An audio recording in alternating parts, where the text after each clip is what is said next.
there is a request for reconsideration on the holding of a major concert in the XRP. Live dance. After careful consideration, we have decided not to, because one, it's not an essential activity on the Sinulog. Two, there is the unforeseen possibility that it's such a large event that they will be parking all over the place and they will not park in designated areas which they have allocated for it. And three, it is conducive to using drugs. And four, all our volunteers by the time will be fully exhausted, we cannot respond to any kind of emergencies. So we decided to just go with it. If in the morning I start nice and slow, I might go around.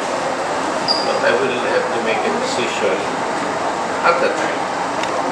My priority is to remain on standby at the grandstand.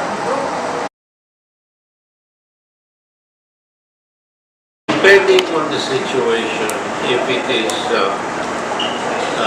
isolated violations, we will ask them to respond after the Sinulog, why we should not penalize them.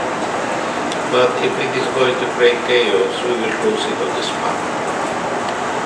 Anyone holding drinking liquor in public or selling liquor will be put in detention in our buses until after the activities. We don't want anyone to go through the process, but so that's why we're making the announcement. You're inviting trouble if you're drinking. This will be the strictest Sinulog ever. Again, I would make the announcements. Those who are selling plain water and are mobile, you don't need any kind of permit. Plain water means clear, not colored. Means you are mobile.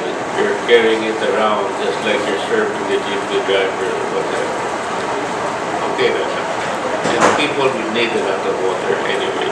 But do not stockpile your drinks in a public area. Because anything left in the ground will be suspect and make it harder for us to detect an explosive device. So we don't really like to see things stored in the sidewalks. Devotee City, January 19, 4 p.m. will be the opening of the Devotee City. Anal Samaritima. The same one-day requirement is a bus ticket, 19, 20, 21, 22. As of this time, we have a total of 33. 6 from municipalities, province, and 7 from out-of-town contingents.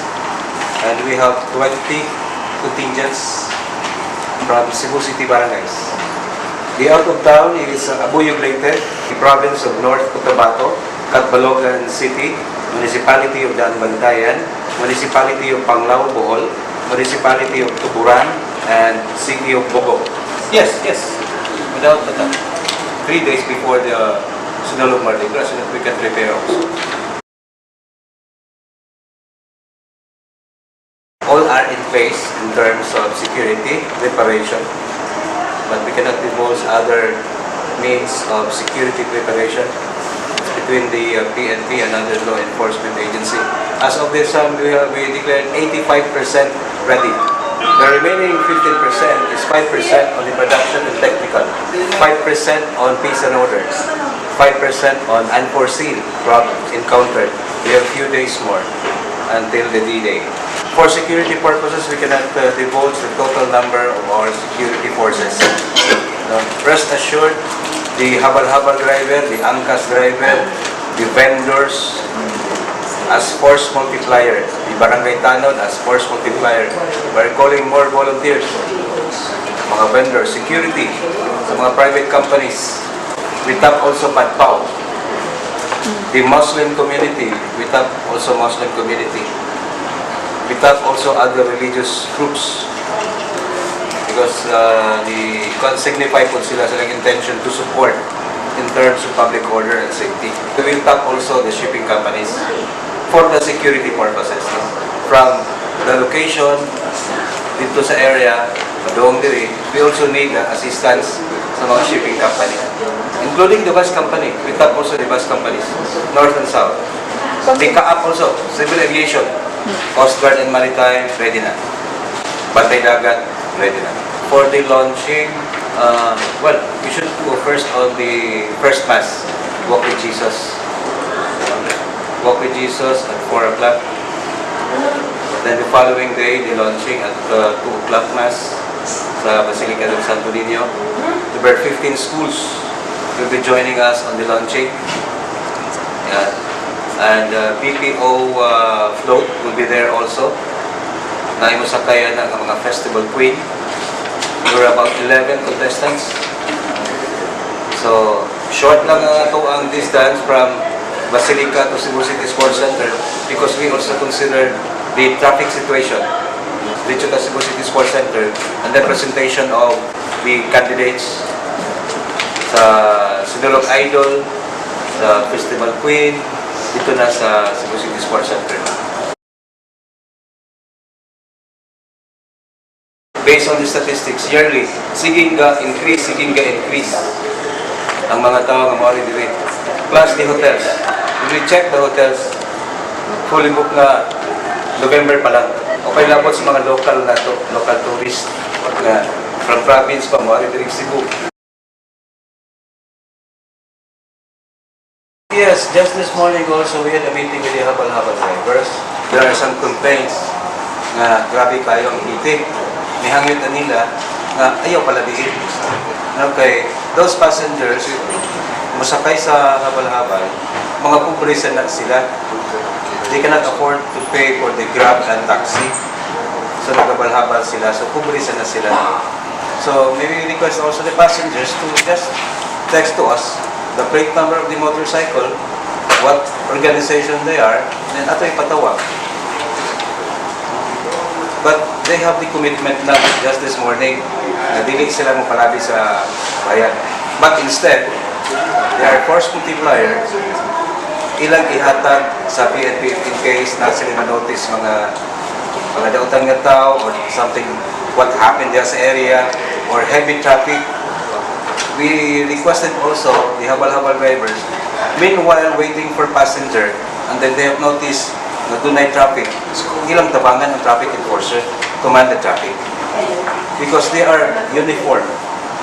They are so-called also agent ng personal authority. Yung naka-uniforman siya. So, mutabang sila sa traffic. Wala itong gihangyo nila. And they commit to us. Mutabang sila kay. Not all policemen are on the streets. Na police, but di na kaya niya. We anticipated more crowds. So, naa sila, uniform, makatabang sila sa traffic. Southwest Terminal will temporarily be transferred to the South Integration Project on January 20 and 21st. To pave way, namang ibalik na ito, lakaw lang ka. No? Okay, the more traffic pollution, that's one. Second, waste of time. Rather, lakaw ka, exercise pa at the same time. And the V-Hire terminal diyan sa Camagayan will be transferred also there. Ang V-Hire also, ang mga tao, dili mo problema, kung walay jeep, kaya na may V-Hire. Minimum fare from the temporary Southwest Terminal, pasakay na sila, usual na kuwan.